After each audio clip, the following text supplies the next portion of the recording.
Dialogue intermalien au comité de pilotage aux membres yɛrɛ kɔni sigira sen ka camancɛ fanga ɲɛma colonel Assimi Goïta fɛ. Teriɲɛta ye jɔnjɔn dɔ sɔrɔ ka kɛ ni ɲɔgɔndan dɔ ye min kɛra ka maaw ladɔnniya ni k'u kunnafoniya sidabana kɛlɛli hukumu kɔnɔna la. Senegal wasadenw u ye kalafili kɛ yaasa ka u ka jamanakuntigi kalata k'o bɔ a dɔgɔkɔrɔ ka taa se décembre kalo tile 15 nata ninnu ma. O ye bi kunnafoni bakurubaw ye.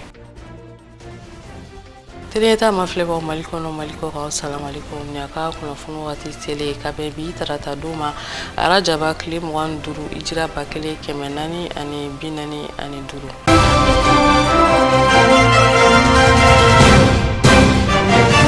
An bɛ bi kunnafoniyaw dayɛlɛ ni nin communiqué ye min bɔra DGCT yɔrɔ la ni o cakɛbɔdaso ye min ka baara ɲɛsinnen don daduguni fɛ kunfɔlɔ sɔngɔko ni a jateminɛli ko ma an ka jamana kɔnɔna la fɛn min ye a ma ɲɛma ye a ko u yɛrɛ kɔni ye lakɔlɔsili kɛ k'a fɔ fɛn min ye sukoroko ye hali n'a sɔrɔla gɛlɛya kun b'a la wagati la nka gɛlɛya ninnu kɔni ɲɔngirila nin waati in na nka o bɛɛ n'a ta commerçant détaillant dɔw bɛ yen nɔ prix minnu kɔni fɔra u tɛ ka o prix ninnu labato. O hukumu kɔnɔna la u y'a yira k'a fɔ o ye sariya sɔsɔ ye u bɛna dan siri o bɛɛ lajɛlen na fɛn min DGCT yɛrɛ a ma ɲɛma ye a ko a bɛ consommateurs bɛɛ lajɛlen ladɔnniya k'a fɔ u bɛna fɛɛrɛw sigi sen kan yaasa fɛn min ye sukaro sɔngɔkow ye u na se ka o yɛrɛ kɔni don o ba kelen na yaasa maaw bɛ se ka a labato cogoya min na. Camancɛ fanga ɲɛma colonel Assimi Goïta kunungo tɛnɛ février kalo tile 5 ale yɛrɛ kɔni ye comité de pilotage intermalien ni o yɛrɛ kɔni ye jɛkulu ye minnu kɔni bɛna lajɛ dɔw yɛrɛ kɔni labɛn bɛn ni keleya sabatili la an ka jamana kɔnɔ a ye a membres olu sigi a kɛra a yɛrɛ dagayɔrɔ la ni kɛnɛ kofɔlen kan fɛn min ye Mamadou Satigi Diakité ye ni ale ye CNT ma ye président du Haut Conseil des collectivités Yakuba Katile fo ka taa se maba caman wɛrɛw ma olu tun bɛ nin kɛnɛ kofɔlen kan Tumani Keyita bɛ ɲɛfɔli k'an ye. Cakɛbɔdaso min sigira sen kan walasa ka kumaɲɔgɔnya tɛmɛ malidenw wɛrɛ ɲɔgɔn cɛ min ye bɛn ani kɛlɛɲa o bɛ se ka kɛ sabatifɛn ye an wɛrɛ ka jamana kɔnɔ cogo min na o maaw kɔni sugantira min kɔni ye nin kɛnɛ kofɔlen ye ni o maaw kɔni sugantira o kɔni kɛnɛ sigira Kuruba fanga yɛrɛ kɔni jabala la kɛnɛ yɛrɛ ɲɛmaya o tun bɛ an wɛrɛ ka jamanakuntigi colonel Assimi Goïta bolo nka min fana kɔni ye marakafo ɲɛma wɛrɛw ye ni o ye gouvernement maaw ye nin bɛɛ lajɛlen tun bɛ kɛnɛ kofɔlen kan kɛrɛnkɛrɛnnenya la minisiri min ka baara ɲɛsinnen don bɛn ni kɛlɛɲa sabatili ma anw ka jamana kɔnɔna na colonel major Ismaël Wage ale fana tun bɛ nin kɛnɛ kofɔlen kan nin baara in kɔni ma kɛ kunfɛ barisabu a kɔni sigira sen kan ni décret numéro 2024 fu 53 PTRM ni o yɛrɛ kɔni taara janvier kalo tile 26 san 2024 ka ɲɛsin min kɔni ye nin cakɛbonda kofɔlen ma ni o ye comité de pilotage du dialogue intermalien pour la paix et réconciliation a yɛrɛla k'a fɔ sa maa 140 de bɛna baara kɛ nin cakɛbondaso in kɔni na a yɛrɛ maa ɲɛma o tɛ dɔwɛrɛ ye jamana minisiri ma ɲɛma kɔrɔ Usman Usufi Mayiga ni bɛɛ ko a ma ko Pinochet. Nin cakɛbɔdaso in bɛna bila baara min kɔni na sa o de ye min kɔni ye malidenw yɛrɛ ni ɲɔgɔn cɛ kuma ɲɔgɔnya ka se ka kuma ɲɛfɔw ka se ka o yɛrɛ kɔni latɛmɛ malidenw yɛrɛ ni ɲɔgɔn cɛ cogo min kɔni na walasa min ye bɛn ani kɛlɛɲa o bɛ se ka kɛ sabatifɛn ye an yɛrɛ ka jamana kɔni kɔnɔna na. A yɛrɛla k'a fɔ sa nin kɛnɛ min sigira walasa ka se ka nin maa sugantilen ninnu kɔni yira maaw kɔni na nin kɔni baara de daminɛlen ye ni o ye bɛn baara ye walasa min kɔni ye jakɔrɔ min ni a tun bɛ malidenw ni ɲɔgɔn cɛ mali denkɛw a n'a denmusow yɛrɛ kɔni ni ɲɔgɔn cɛ o yɛrɛ kɔni bɛ se ka segin a minɛ yɛrɛ kɔni kɔnɔna na cogo min na colonel Assimi Goïta n'o ye an ka jamana ɲɛmaa ye ale kɔni kuma ta ka kuma kɔni kɔnɔna na a yɛrɛ k'a fɔ ko a tɛ waati jan bɔ maa caman kɔni tun tɛ se ka danganiya kan k'a fɔ ko min kɔni ye Mali yɛrɛ ye ko a kɔni na a yɛrɛ ka dugukolo bɛɛ lajɛlen sɔrɔ walima ko k'a fɔ ko min kɔni ye Mali yɛrɛ ye ko maliden bɛɛ lajɛlen kɔni na sigi ko ka sigi ka fɔ kɔni kɛ a y'a yira k'a fɔ ko min kɔni ye Mali ye waatiw tɛmɛna min kɔni ye gɛlɛya ye ka ɲɛsin bɛn kɔni kɔnɔna ma o kɔni ye an sɔrɔ ko nka minɛn kɔni a da jɛngɛna nka kɔnɔfɛn kɔni ma bɔn i n'a fɔ maa jugu dɔw tun kɛlen don k'a laɲini cogo min kɔni na o kuma kɔni fɔlen min kɔni ye nin yɔrɔ kofɔlen ni o kɛnɛ kofɔlen ye bɛɛ kɔni tɛgɛrɛ ta barisabu kuma min kɔni fɔra a kɛra musa ye tiɲɛ don koyi wa a yirala ka fɔ sa min kɔni ye nin waleya ye nin kɔni bɛna kɛ waleya ye min ni a bɛna misaliya kɔni ta anw yɛrɛ ka jamana danbe siyaw ni ɲɔgɔn cɛ fo ka taa se min kɔni ye maa minnu sigira ka kɔrɔ ɲɔgɔn kan olu yɛrɛ kɔni ni ɲɔgɔn cɛ ka sɔrɔ u yɛrɛ danbew kɔni tɛ kelen ye barisabu k'an bɛ se ka para ɲɛ kelen kɛ kunungo kɔnɔ ka an ɲɛmada an ka maakɔrɔw ma ni olu yɛrɛ kɔni waleya caman kɛ ka bila anw ɲɛ ka kɛ sababu ye bɛn ani kelenya ka se k'o sabati kabini kunun kana se fo bi waleya dɔw tɛ dɔwɛrɛ ye an ka maakɔrɔw fɔlɔfɔlɔ olu kɔni tun kɛlen don ka waleya dɔ sigi sen kan n'o o ye bɛnkan waleyaw ye i n'a fɔ sɛnɛko kana se baganko ani jɛgɛmɔ ta nasiraw fɛ hali bololaminɛnw yɛrɛ u kɔni tun bɛ nin fɛnmasinaw kɔni falen u ni ɲɔgɔn cɛ ka sɔrɔ wariko yɛrɛ tun tɛ a waatiw la olu kɔni ye bɛnkanw de ye u bɛ bɛn ani kelenya de kɔni kofɔ min ye kolonɛli Asimi Goyita ye a y'a yira k'a fɔ ko an ka ɲɛma da o waleya ninnu ma walasa min ye anw yɛrɛ ka jamana a bɛ se ka hɛrɛ sɔrɔ cogo min na a yɛrɛ kɔni bɛ se ka fiɲɛ sɔrɔ cogo min na min ye sigikafɔ ani bɛn o minɛ kɔnɔna na wa a y'a yira k'a fɔ sa ko o ta bɛɛ kɔni ye barisabu halisa an ka maakɔrɔw ka waleyaw la a y'a yira k'a fɔ ko waleya dɔ tun bɛ yen ni o ye sinankunya ye ko kɔni tun sigilen don sen kan wa sinankunya kɔni kɛra sababu ye min kɔni ye kɛlɛ caman ye ka se ka o yɛrɛ dafa cogo min na ani fana min ye bɛn ani kelenya ka se ka o yɛrɛ fana sabati maaw ni ɲɔgɔn cɛ minnu kɔni tɛ siya kelenw ye o kɔnɔna na a y'a yira k'a fɔ ko fo an ka para ɲɛ kelen de kɛ kunungo kɔni kɔnɔna na k'an yɛrɛ ka tarikuw ta walasa ka baara kɛ n'o ye an yɛrɛ kɔni bɛ se ka don duman sɔrɔ cogo min na don natalaw la o kɔnɔna na a y'a laɲini nin cakɛ bonaso maa ninnu kɔni fɛ u ka maliden bɛɛ lajɛlen kɔni kɛ kelen ye u ka bɛɛ lamɛn u ka bɛɛ kɔni fɛla kɔni lamɛn walasa bɛɛ ni kelenya kɔni bɛ se ka sinsin cogo min kɔni na i n'a fɔ misaliyala a fɔ cogo min kɔni na ko min kɔni ye fini nɔgɔ o de kɔni bɛ k'o dukɔnɔna kɔni na ko a tɛ bɛn an ka bɔ ka taa an kunkanko kuma an ka dukɔnɔko kuma ka taa fɔ jamana wɛrɛw kɔni kɛnɛ kan ko nin ye o ko kɔni de ye bannen ye ko barisabu min ye accord d'Alger ye kun mina dan kɔni sigira la ko min kɔni accord d'Alger ye ko a tun kɛlen don maa dɔw bolo jagokun de kɔni ye ko k'a to senna olu kɔni ka nafa de tun bɛ ko o la olu kɔni tun bɛ wariw de sɔrɔ a la nka Mali yɛrɛ tɛ nafa foyi sɔrɔ a la ko o de kɔni hukumu kɔnɔna na sigi nana kɛ ka miiri kɛ ka se ka accord d'Alger yɛrɛ ka se ka bɔrɔtɔ cogo min kɔni na o kɔfɛ min ye comité de pilotage du dialogue intermalien maaw ka maa ɲɛma n'o ye premier ministre kɔrɔ Usmane Isufi Mayiga ale kɔni ye kuma ta a ka jama bɛɛ kɔni tɔgɔ la a ye jamanakuntigi fo a ye danaya min kɔni da olu kan k'olu kɔni suganti k'u bila ni jamanajɔ ni fasojɔ baara in kɔni na o kɔnɔna na a ye a yira k'a fɔ min kɔni ye nin minɛn kɔni ye a tɛna jɛngɛ olu yɛrɛ kɔni bolo don kelen ani da kelen barisabu u kɔni na u fanga bɛɛ kɛ ka se ka nin baara kɛ ka se fo a dan kɔni na nka a ye laɲini kɔni kɛ ka wele kɛ ka ɲɛsin malidenw ma bɛɛ ka i ka funufunu ani dimi bila walasa ni waleya min kɔni sigilen filɛ n'u bɛna kɛ sababu ye ka bɛn ni kelenya sabati a yɛrɛ kɔni bɛ se ka kɛ waleyaba ye anw yɛrɛ ka jamana kɔnɔ cogo min kɔni na. Ministre min ka baara ɲɛsinnen don baarako ma an ka jamana kɔnɔna la ale ka émission nasira fɛ min ye Malikura tasira den ye o kɛnɛ kan a yɛrɛ kɔni ye ɲɛfɔli kɛ fɛɛrɛw minnu kɔni b'u bolo maa minnu kɔni tun bɛ MINUSMA maaw ka bolo kan baara la ka ɲɛsin o maa ninnu ma ale ni fɛɛrɛ wɛrɛ minnu b'u bolo yaasa ka se ka baarakɛbaliya kɛlɛ an ka jamana kɔnɔ Aissata Mayiga ale ka baara kɛlen don. Fɛɛrɛ caman bilalen don sen kan baarako minisiriso yɛrɛ fɛ walasa sifinnakaw olu yɛrɛ bɛ se ka baara sɔrɔ cogoya min na. Depuis ne y'a baara daminɛ initiative caman bɛ en place agence dɔ créera gouvernement fɛ mun ye agence pour la promotion de l'emploi des jeunes APEJ agence wɛrɛ fana créera Agence nationale pour la promotion de l'emploi, ANPE, fonds de fana créera, fonds d'appui à la formation et à l'apprentissage, FAFPA. Donc, aux structures nous bé créera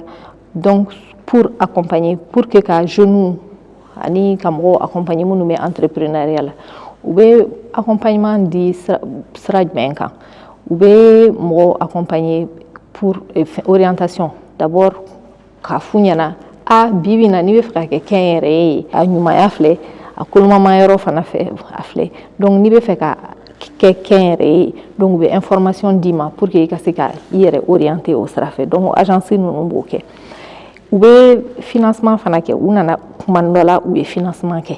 u ye jeunes ta jeunes caman projet tun b'u bolo k'u financer mais malheureusement o ma marché an bolo donc an ko n ko zena n k'an bɛna o format falen parce que ma marché en boulot donc amena format wɛrɛ essayer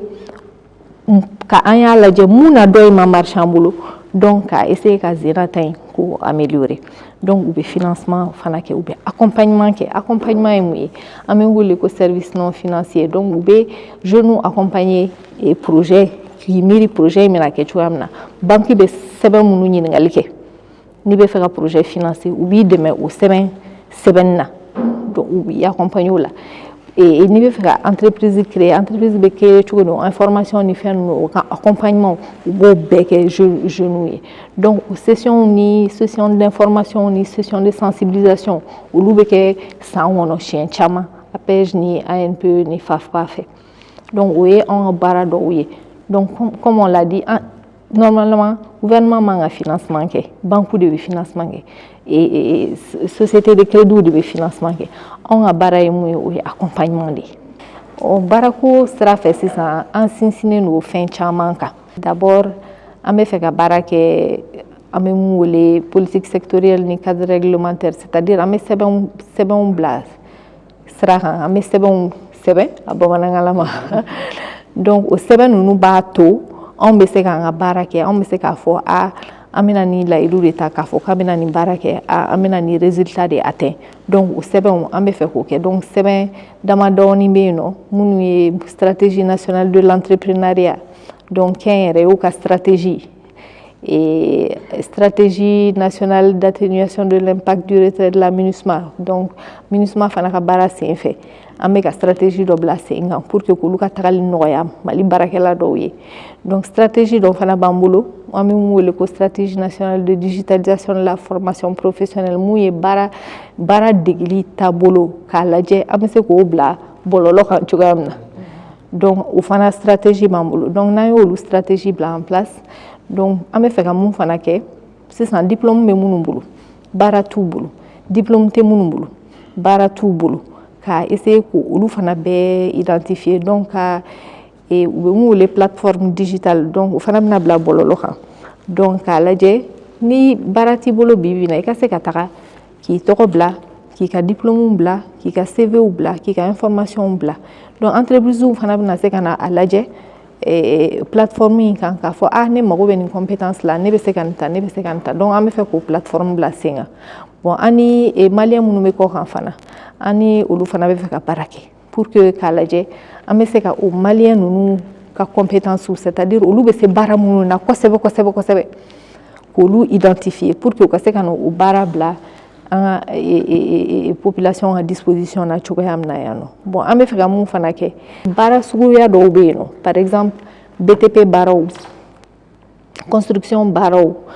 an ka dugukolo bayɛlɛmali baara ninnu numérique baara ninnu a baara ninnu dɔnnen tɛ an ka jeunes kɔrɔ bɛɛ fɛ n kan ka taa école de la n kan ka taa n ka diplôme sɔrɔ donc ni ye diplôme sɔrɔ n bɛna taa baara kɛ bureau kɔnɔ bɛɛ hakilinata y'o de ye alors que bi n'an y'a lajɛ baara caman bɛ yen kɔfɛmɔgɔw bɛna ta an ka dugu la yan nɔ u b'u ka wari sɔrɔ a la u b'u ka so san a la u b'u ka mobili san a la u b'u ka musow furu a la u b'u ka wari sɔrɔ a la bi na o baara ninnu an kan ka se k'o baara ninnu promotion kɛ pour que an ka jeunes ka se k'o baara ta. Caman bɛ minnu yɛrɛ kɔni kɛra baarako gɛlɛya sababu ye anw ka jamana kɔnɔ kɛrɛnkɛrɛnnenya la ka ɲɛsin sifilakaw ma. N bɛ se k'a fɔ n ko bi n ko chômage a taux élevé no an ka jamana kɔnɔ. A yɛlɛnnen no an ka jamana kɔnɔ. Bi na n'i ye mɔgɔ 100 o 100 ta i bɛ taa sɔrɔ mɔgɔ 13 u bɛ chômage la surtout jeunes fɛ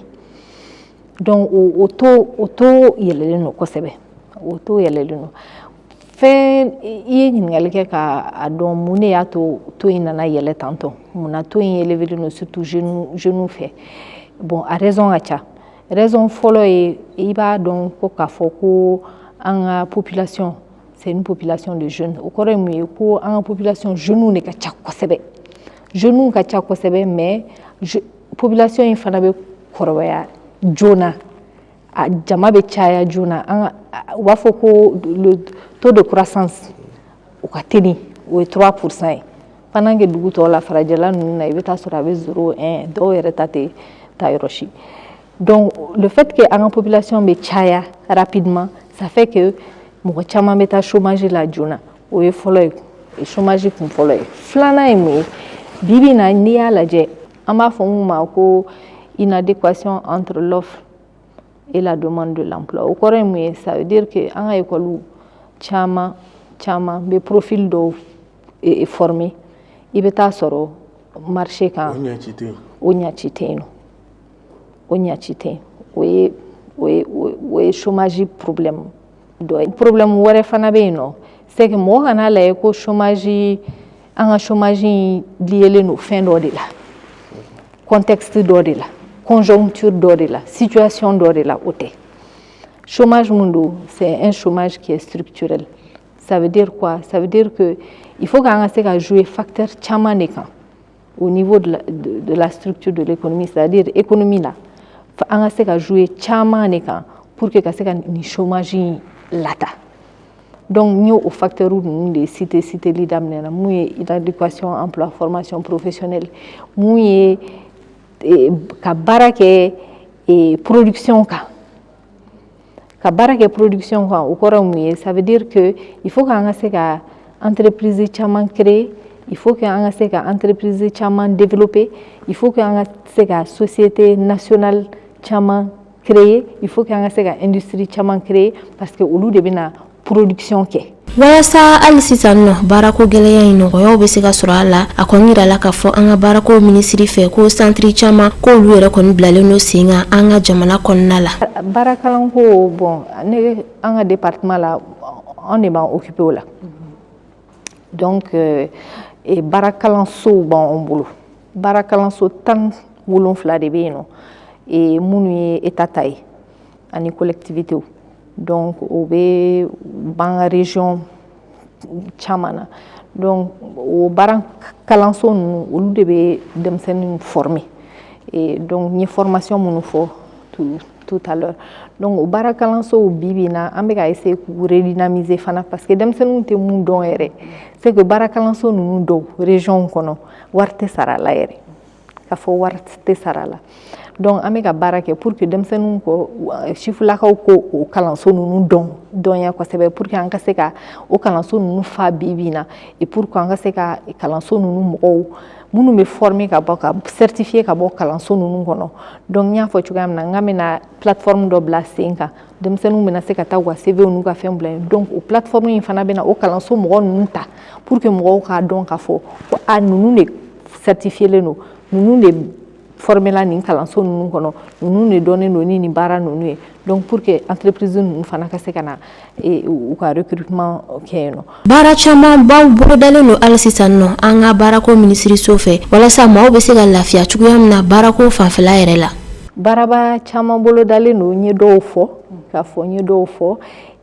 stratégie MINUSMA an y'a fɔ cogoya min na, n ko an bɛ fɛ ka MINUSMA tali in na, n k'an bɛ fɛ ka MINUSMA baarakɛlaw dɛmɛ. Ani MINUSMA kɛnyɛrɛyew ani cakɛda minnu bɛ baara kɛ MINUSMA fɛ k'olu dɛmɛ pour que MINUSMA tali kana dadigi olu la kosɛbɛ. Donc an bɛ fɛ ka olu accompagner ni mesure dɔw ye. Donc an o baara bɛ sen na. Donc an bɛ fɛ ka événement dɔ fana kɛ, n y'o fɔ ka tɛmɛ, an bɛna mun wele ko Olympiade des métiers. Donc n y'a fɔ cogoya min na k'a fɔ ko bi n ko denmisɛnninw tɛ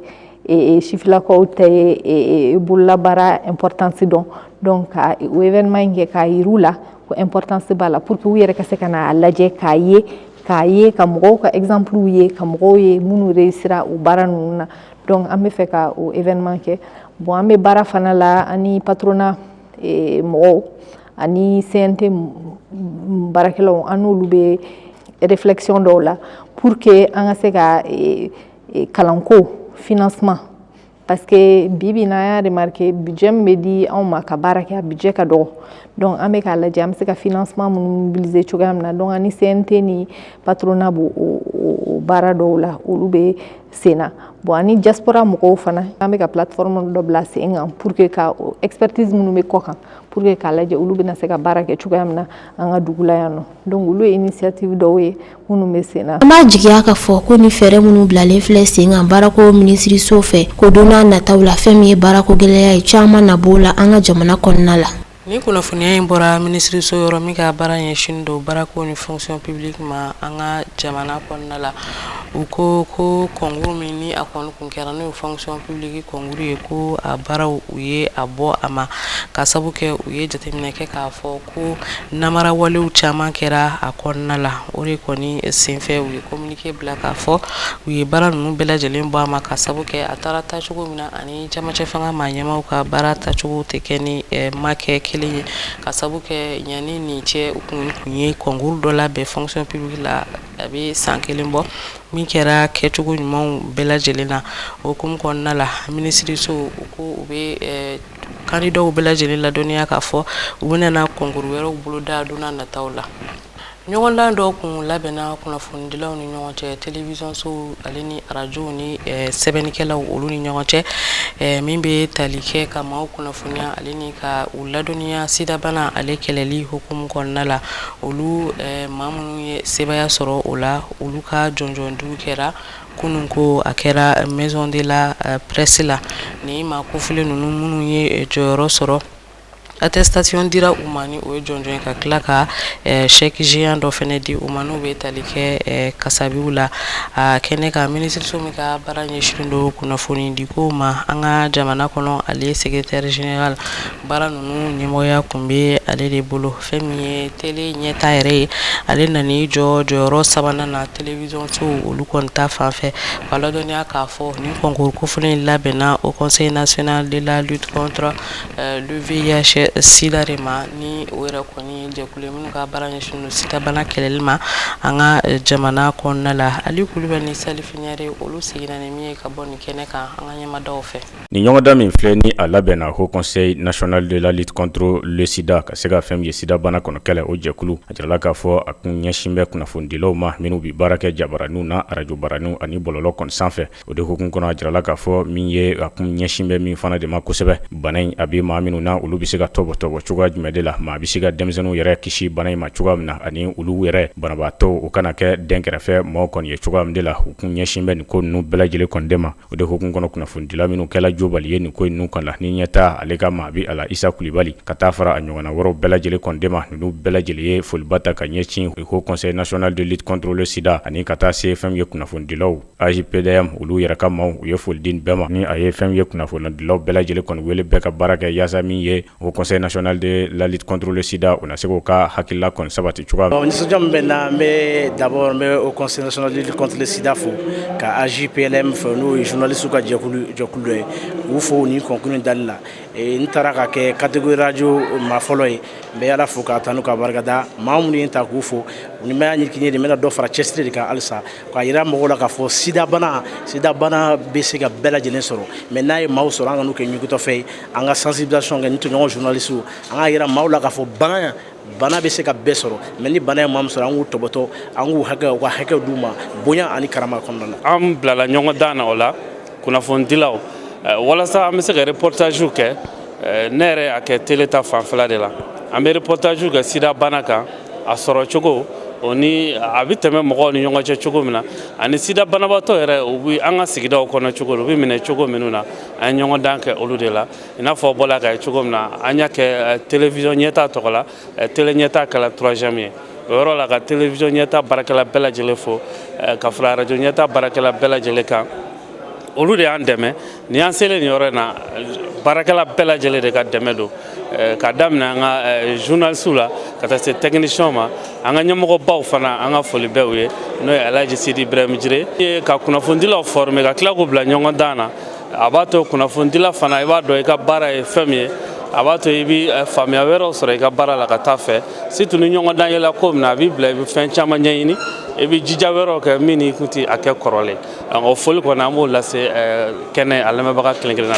min ye ni jɛkuluba in ni ye minnu sigimɛ ka se ka sida kɔni kɛlɛ cogoya min na olu ka ɲɛma a kɔni y'a jira k'a fɔ olu ka ni baara in k'a bila sen ka ni laseli wɛrɛ tɛ a la laɲini wɛrɛ tɛ a la fɛn ye sani san 2030 cɛ sida banaw ka se ka kɛlɛ ka bɔ faso Mali kɔnɔna na yaasa kunnafonidilaw k'u dɛmɛ o baaraw la ani ka se ka kunnafonidilaw ka se ka u fana kɔni dɛmɛ u ka jɛkulu in u ka se ka ni ɲɔgɔndan in kɔni kɛ u fana ka dɔnniw na cogoya min na o de la u y'a jira k'a fɔ don nataw kɔnɔna na fɛn ye a ɲɔgɔndanba a bɛna kɛ kunnafoni sira bɛɛ lajɛlen kɔni ɲɔgɔn cɛ yaasa hali sisan u ka hakilila a na se ka sinsin don nataw la cogoya min na. A an jamana kuntigi n'o ye son excellence colonel Assimi Goïta a ye a yira n na k'a fɔ ko an ka fɛɛrɛw bila sen kan fɛɛrɛ min b'a to bɛɛ sen bɛ se ka don sidabana kɛlɛli la donc an yɛrɛ ka jateminɛw y'a yira k'a fɔ sidabana kɛlɛli la kunnafonidilaw u jɔyɔrɔ ka bon a la kosɛbɛ u bɛ Mali fantan da di bɛɛ la donc an ye nin concours in bila sen na pour que ka se ka u motiver u ka se ka engagement ta ka se ka kunnafoni juguw di sidabana kun kan a n'a kɛlɛli cogo kun kan donc o de kɛra o de y'an hakilina ye pour que sidabana bɛ kɛlɛ ka bɔ jamana kɔnɔ dɔrɔn kunnafoni di de ye a kuloma yɛrɛ ye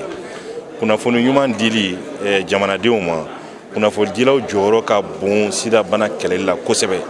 parce que mɔgɔ pour que i k'a dɔn k'a fɔ ko bana bɛ yen nɔ f'i k'a mɛn maaw de da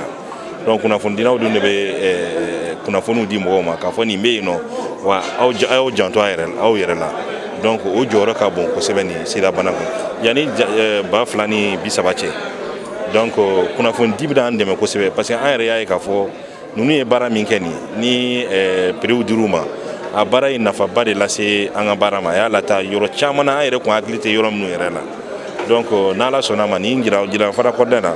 an ni ministère de la communication mɔgɔw an bɛna baara kɛ organe de presse fɛn fɛn bɛ yen a ɲɛmaaw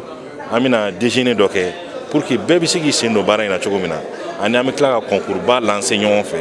walasa maa caman wɛrɛ fana bɛ se k'u sen don baara in na. Minisiriso min ka baara ɲɛsin bɛ kunnafoni kɔni ma olu ka secrétaire général ale y'a jira k'a fɔ nin baara ninnu ka ɲi nka fɛn min ye olu fana kɛ mɛ ka fɛɛrɛ bɛɛ lajɛlen kɔni de sigi sen kan yaasa kunnafonidilaw u ka fɛn min ye baara kɛli bɛ se ka nɔgɔya u bolo ani ka se ka u ka nin cakɛyɔrɔ in k'a furan k'a jɛ kunnafoni na se ka di fɛn min ye nɔgɔya la ani fɛn min ye ɲɛdɔ kɔnɔna na cogoya min de la wa a y'a jira fana k'a fɔ nin jɛkulu in minnu ɲɛsin bɛ sida kɛlɛ ma ka se ka u bolo di kunnafonidilaw ma ko baara ɲumanba kɔni de don. Donc ne hakili la fɛn ɲuman de don.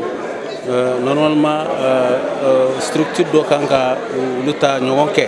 pour que vraiment presque information du citoyen ma parce que sida même si a kuma mɔgɔ ta kuma fo san jusqu'à présent a bɛ jamana na mɔgɔ caman bana donc vraiment ministère an b'o saluer k'u waleɲuman dɔn k'u remercier pour cette initiative. Mali yɛrɛ tɛ se ka jɔ bi ni journaliste parce que journaliste bɛ fɛn bɛɛ de la bi u bɛ santé ko la u bɛ sécurité ko la u bɛ développement yɛrɛ la bi donc vraiment les journalistes aujourd'hui an ka jamana na u ka place ba de bɛ donc ministère ni an yɛrɛ baara an bɛ fɛ que pour que journaliste u ka baara sɔrɔ ka u ka place sɔrɔ jamana na mais pour que nous il faut que bɛɛ ka baara kɛ ka kɛ baara ɲuman ye donc c'est pour cela que an yɛrɛ an bɛ baara dɔ la bi ka presse a tɛsi ni fɛn ka réformer pour que vraiment a professionnel ka ca donc vraiment an b'u saluer ka wuli. Maa minnu fana bɛ yen ni olu ka baara ɲɛsin bɛ diinɛ laseli kɔni ma olu y'a jira k'a fɔ olu kun tɛ sida ko in ka kalama ka se ni bɛɛ lajɛlen kɔni de la ko nka o na ko bɛɛ lajɛlen kɔni de kɛ sa ka se ka a ta ka don u ka baaraw la ka fɛn min ye laseliw kɛ yaasa maaw na se ka kisi ni bana in kɔni ma kɛrɛnkɛrɛnnenya fɛn min ye sifinnakaw kɔni de ye cogoya min na. Ne kun hakili la n ko sida bana yɛrɛ banna ka ban ja a bɛ yen nɔ fo jamana ɲɛmɔgɔ yɛrɛ y'a ta a mɛn ka kɛ a kɛlɛbaga ɲɛmɔgɔ ye an bɛ jamana ɲɛmɔgɔ fana fo o b'a yɛrɛ k'a fɔ k'a hakili bɛ jamana na a bɛ i n'a fɔ mɔgɔ caman ni ɲɔgɔnna u kun ɲinɛna sida bana in kɔ an fana bɛna kɛ laselikɛlaw ye ni Ala sɔnna ma a furakɛli cogoya la ani k'i yɛrɛ fana kisi an ye lamɛnli kɛ yan fana cogoya minnu b'a to a bɛ mɔgɔ sɔrɔ ani cogoya minnu b'a to a tɛ mɔgɔ sɔrɔ i n'a fɔ kɔrɔlen cogoya de don n'Ala sɔnna an fana bɛna kɛ o laselibaga ye inchallah sifinnalakaw an bɛ min sɔrɔ ka f'u ɲɛna n'o ye docteur yɛrɛ kumana kan sisan n'o ye a bɛ hakɛ to cɛ ni musoya ta fanfɛla ye o kɔrɔ min bɛ fɔ sifinnakaw u k'u yɛrɛ minɛ de y'a fɔlɔfɔlɔ ye o kɔfɛ furakɛli minɛnw o kɔfɛ nɛgɛmafɛn minnu b'a to a bɛ yɛlɛma mɔgɔw la an bɛ weleweleda bila nɛgɛmafɛn baarakɛlaw ye kɛrɛnkɛrɛnya la dɔgɔtɔrɔso fana b'a la u k'u hakili to jeliw traité cogo la u k'u hakili to pikiriw ni fɛnw n'a ɲɔgɔnna u k'u hakili to olu kɛcogoya la. Baara ninnu bɛɛ lajɛlen kɔni kun cɛla ni min de o de maa minnu bɛ yen sa ni olu ye jobaliw ye olu sela ka fɛn min ye ɲɔgɔndan in ka se ka fɛn min ye ɲɛ kɔni sɔrɔ a la ni o ye minnu bɛ arajow la ka taa se fɛn min ye jabaraninw ani bɔlɔlɔ sanfɛla bɛɛ lajɛlen i ka fɛn min ye nafolo gafe ka se ka o kɔni sɔrɔ ani fɛn min ye waliɲumandɔ gafe k'o fana kɔni sɔrɔ seliba ani do kɔni kɛla yaasa sani san 2030 cɛ sa min ye sida bana a na se ka kɛlɛ ka bɔ faso Mali kɔnɔ cogoya min na. DIRPA ka la de la conférence de presse mais sigi sen kan kalo kunungo ta o kun konna la colonel major Suleiman Dambélé DIRPA ale manyema ayre koni mawla dunia kafo ko femi code QR do mi yɛrɛ kɔni bɛ kunnafoni dikɛ finitigilakaw olu yɛrɛ kɔni ka baara kɛtaw la a yɛrɛ kɔni pelipele latigɛ di o hukumu kɔnɔna la ale ni ka tila ka fɛn kumaɲɔgɔnya caman wɛrɛw kɛ kunnafonidilaw olu yɛrɛ kɔni ta fan fɛ maa o mari kɔni bɛ yen ni kɛra sababu ye ka taa kunnafoniya kolonw di yaasa ka finitigilakaw tɔgɔ tiɲɛ a da sera olu ni a ɲɔgɔnnaw ma Tumani Keyita ni Musa Jalo tun b'a kɛnɛ kan tɛnɛta tɔgɔ la. Walasa min ye kunnafoni kolon kunnafoni langolon walima kunnasiriw ka se ka wɛrɛ kɔni kɛlɛ cogo min na ka ɲɛsin anw yɛrɛ ka jamana wurumasiri tabaw ma o kɔni hukumu kɔnɔna na anw yɛrɛ ka jamana wurumasiri tabaw u ka cakɛ bɔnaso min ka baara ɲɛsinnen don kunnafoni di ma u yɛrɛ kɔni ye tamasiyɛn kura dɔw kɛ u ka kominikow la sisan ni min kɔni ye DIRPA yɛrɛ tamasiyɛn fo ka taa se subahana mansin maɲɔgɔnɔ wɛrɛ ma n'a an ko ma ko code QR walasa ka se ka wurumasiri tabaw u yɛrɛ ka kominikow ka se ka sɛbɛnciya ka bɔ kunnafoni kolon yɛrɛ cɛla cogo min na. Bibi na an ka gafe fɛn fɛn bɛ bɔ an bɛ tamasiyɛn de k'u la tamasiyɛn kelen o ye bilenman ye ni an bɛ DIRPA yɛrɛ kase k'a kan filanan ye a bɛ fɔ mun ma code QR an b'o fɛnɛ k'a la i bɛ taa sɔrɔ code QR nin na ça permet d'identifier DIRPA don wa DIRPA tɛ. Donc n'i ye code QR nin kɔnɔna ni lajɛ i b'a ye a bilenman kɔnɔna na DIRPA fɛnɛ de sɛbɛnnen bɛ ni bilenmanin ye mais i t'a ye kosɛbɛ i ɲɛ la n'i ma appareil dɔw ta k'a lajɛ. Donc o b'a jira k'a fɔ bi bi in na an ka armée an bɛ baara mun na an bɛ fasojɔ baara de la an bɛ baara mun na an bɛ ka maliyɛnw ye baara mun d'an ma an k'a kɛ n'o ye ka Mali territoire an ka dugukolo an bɛ se k'a lasabati cogo min na an bɛ se ka maliyɛnw fana ka lakana lasabati cogo min na Mali finitigilakaw wulilen bɛ ka jɔ o de la bi bi in na.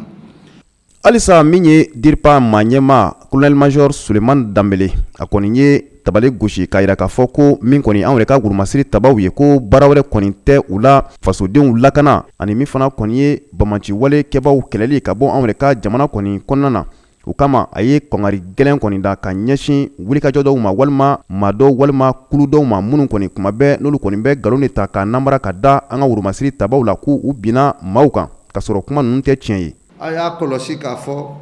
a bɛ san 3 san 4 bɔ ani aw ka finitigilakaw bɛ baara mun na bi o tɛ kelen ye. Ça veut dire que la montée en puissance a bɛ ka sɛbɛntiya fɛnɛ ni faamaw ka professionnalisme ye ni faamaw ka droit de l'homme batoli ye ni faamaw ka droit international humanitaire batoli ye nka an bɛ mɔgɔw ka intégrité u ka lakana farikolo lakana an b'o lasabati cogo min o kɔrɔ tɛ k'a fɔ ni maa ma k'e de wulila k'i jɔ ko anw finitigilakaw k'an t'an ka baara kɛ ka ɲɛ k'i bi i kankan an ni an ka baara cɛ k'an b'i to yen i ka taa ten a kɛla maa o maa ye a kɛla jɛkulu ye n'aw de wulila k'a fɔ ko malidenw kɛlen ka baara mun di anw finitigilakaw ma forces armées maliennes ma bi k'e b'i kankan an n'o baara o mission cɛ an fana bɛ dankari k'i la. Tiɲɛ don kunnafoni ale nafa ka bon kosɛbɛ kɛlɛ waatiw kɔnɔna na o hukumu de kɔni kɔnɔna na min kɔni ye DIRPA maaw kɔni ye u kɔni ko u b'u bolo manabɔ kunnafonidila bɛɛ lajɛlen nɔfɛ ka bɛɛ wele walasa ka se ka u yɛrɛ kɔni dɛmɛ kunnafoni kolonw yɛrɛ kɔni kɛlɛli la cogo min kɔni na baw u y'a yira k'a fɔ ko min ye kunnafoni kolonw ye ko o kɔni kuma dɔ la a kɔni bɛ juguw kɔni nafa anw yɛrɛ ka finitigilakaw kan. U b'an lase farafinna ni diɲɛ fantɔ kibaruyaw ma.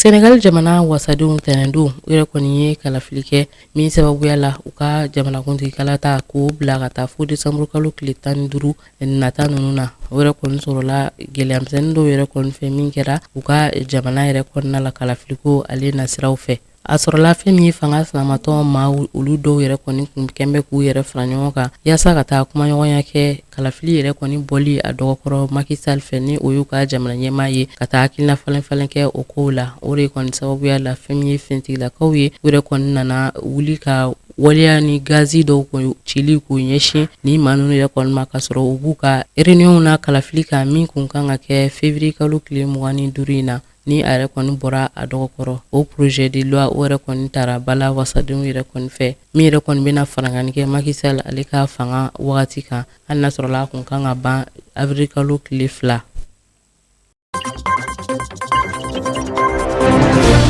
Nigeria jamana kɔnɔ yɔrɔ min bɛ kɛrɛnkɛrɛn n'a bɛ f'a ma ko Katsina maa maramafɛntigi dɔw olu yɛrɛ kɔni ye musolaka 35 bɔɲɔgɔn ka olu le minɛ ka taa n'u ye ni musolaka ninnu kun bɛ ka bɔ kɔɲɔkɛyɔrɔ dɔ de la kunnafoniya ninnu dira AFP fɛ ka bɔ polisilakaw ta fanfɛ polisilakaw y'a yira k'a fɔ ni minɛliwale kɔni bonyana kosɛbɛ hali n'a sɔrɔla ni jamana yɛrɛ kɔni bɛ wagati min kɔnɔ a ka gɛlɛn sɔmi kelen dɔ maa minnu ma ko bandiw de don olu de filɛ ka ni musolaka 35 bɔɲɔgɔn kɔni minɛ minnu kun bɛ ka bɔ kɔɲɔyɔrɔ la a kɛra sufɛla fan fɛ alamisa ka dugu jɛ juma la i n'a fɔ polisilakaw ka kuma lasela bɛ ɲɛfɔli kɛ cogoya min na commissaire à la sécurité intérieure Katsina ale yɛrɛ dugu kɔnɔna la ale y'a yira k'a fɔ ale ka kunnafoniyaw la maa minnu yɛrɛ kɔni minɛna o ka ca ka tɛmɛ ni maa kofile ninnu kan a ko fonctionnaire dɔw minnu ni olu yɛrɛ kɔni kun bɛ ka taa ni village kofile in na olu y'a yira k'a fɔ maa 53 bɔɲɔgɔn olu de kɔni minɛna ka taa ni u ye a tilala k'a yira k'a fɔ kɔlɔlɔ yɛrɛ kɔni kun b'a la sufɛla fɛ ni yɔrɔ kofile in na bandiw kɔni ka ca yɔrɔ min na ko ka kɔɲɔmusow ale ni kɔɲɔkɛlaw olu ka tɛmɛ ni yɔrɔ in na sufɛ yan fanfɛla la o de kama ko a bɛ wele bila bɛɛ lajɛlen ma ni dugu in na a dafɛ duguw ma u yɛrɛ kɔni k'u yɛrɛ kɔlɔsi sufɛ bɔliw la ni yɔrɔ in na